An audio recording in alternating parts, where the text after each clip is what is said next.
Madam Kneissl, it's an honor to know you, and thank you very much accepting our request for an interview. It was amazing brainstorming, and your speech is very, very impressive. I'm going to have 3 short questions for you. The first one might be a little long, just forgive me. There is a devastating war between Russia and Ukraine since February 22, and today apparently both sides have strong leverages to rely on. I mean, Ukraine receives so much support from the West, and Russia's energy revenues and financial reserves in total signals that it won't give up anytime soon. But on the other side of the conflict in Europe, there is a tough energy crisis accompanied by a refugee crisis. Inflation rises in a direction of which ordinary Europeans are not get used to. And the United States stands as the only winner of the war. So, can this situation cause a crack between Europe and the United States in the midterm? Well, Europe is, when you connected to the European Union, 27 member states with very diverging affiliations to the United States. And maybe some of us remember what the situation was like in 2002-23, when there was the preparing of the Iraq war. We had also a very strong rift within NATO and within the European Union.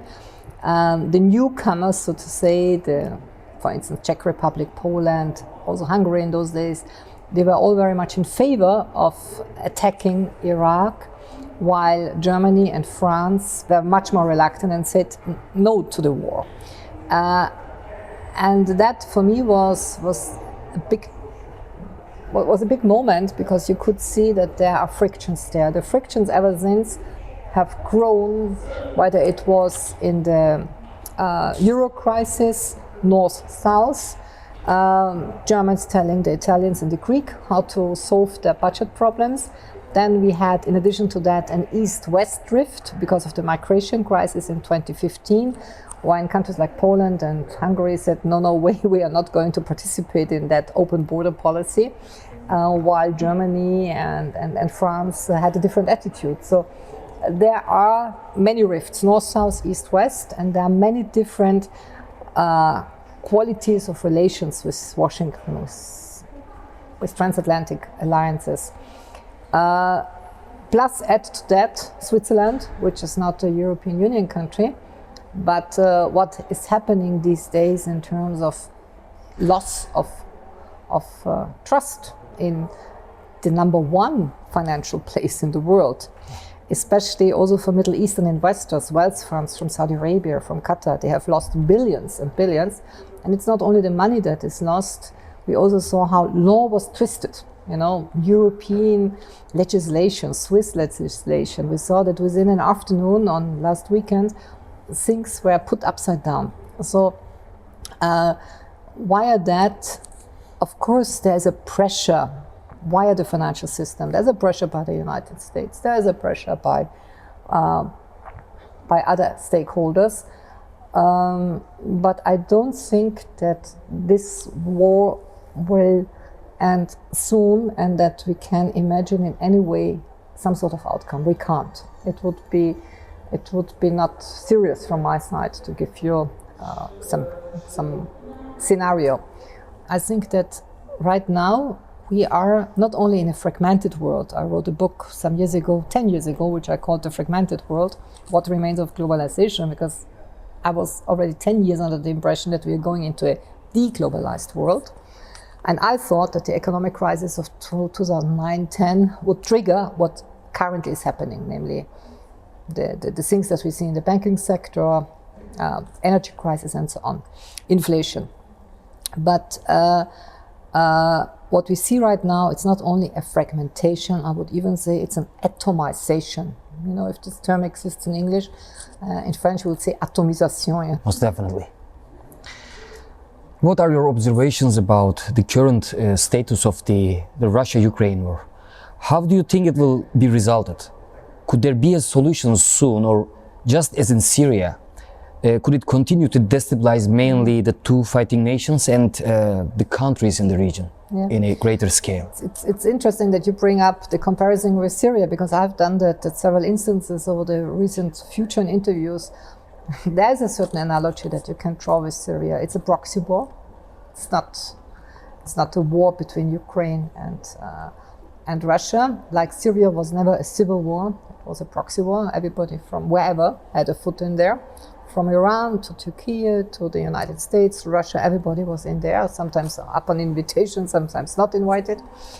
But also, when you look at this mantra, like Assad must go, Assad must go, you can't force that. And now everybody says Putin must go, no negotiations. No.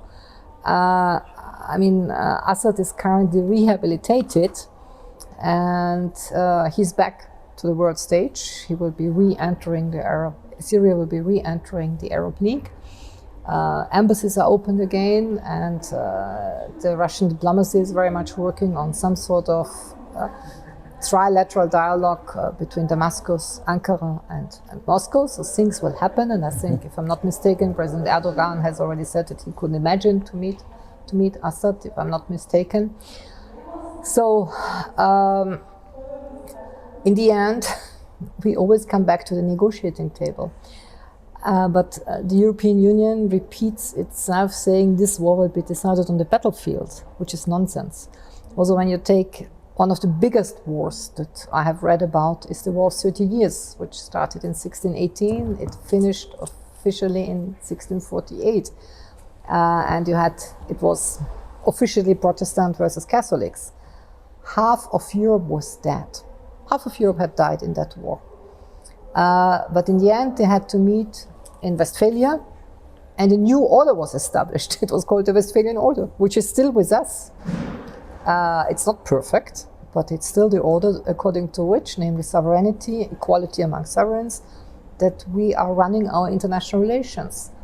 And so this war will also have to be negotiated, and it will. The conferences will not take place in Geneva or in Vienna, the regular, conference places when you think of the Iran negotiations or the JCPOA.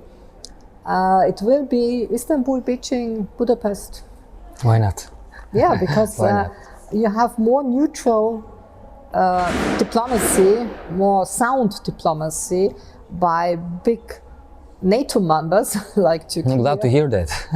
Then I think that there will be a shift of, it's things are happening here. They are not happening in Geneva. Yeah. So a reconciliation process has been started between Iran and Saudi Arabia with the initiative of China. Why did China took such a role?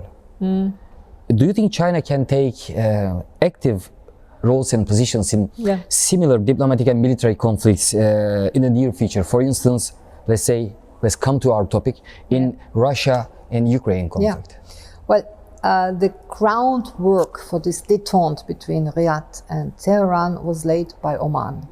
I have deep respect for the Omani diplomacy. I also reopened up our embassy in Muscat, which my predecessors had closed, because I'm an admirer of the legacy of Sultan Qaboos, and it was not only him, but there's a whole school of well-educated and able diplomats in Oman who laid the basis. By plenty of well-informed people over the last few years, also when I was a minister. Yes, China is an important investor, China is an important actor, but China is not able to project its geopolitical power. That was, so to say, the bottom line of experts. Now, I was wondering, because I had kept saying over the last years that I'm pretty sure that China will be able to project that. I wrote a book in 2017, which I called Changing of the Guard, from a transatlantic to Pacific world order. And here we are. Oman laid the groundwork, but China had the leverage. You need the pressure. Oman cannot tell Saudi and Iranians, please do this and that and meet and let's shake hands. But China can do that. China has a very strong strategic partnership now with both countries. And China is interested in that. And both countries are interested. When it comes to Ukraine, President Zelensky of Ukraine showed interest in these 12 points. But this initiative by China was very rudely rebuffed by Brussels and by Washington.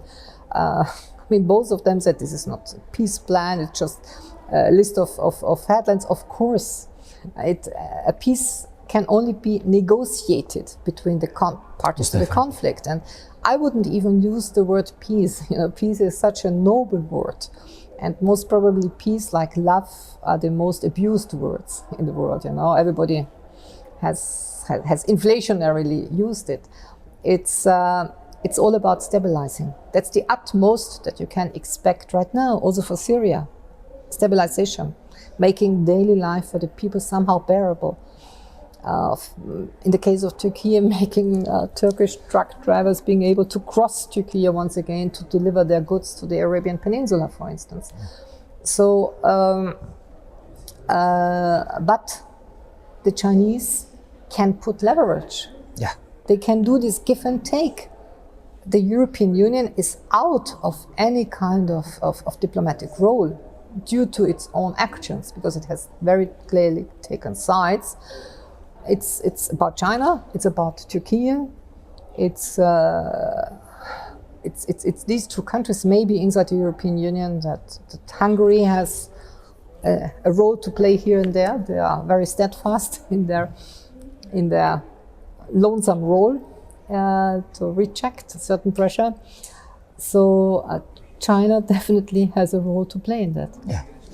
Thank you very much. You drove a picture of a bigger picture of what's happening around us. Thank you very much for your statements. You're most welcome. Thank you. I wish you a good end of the day.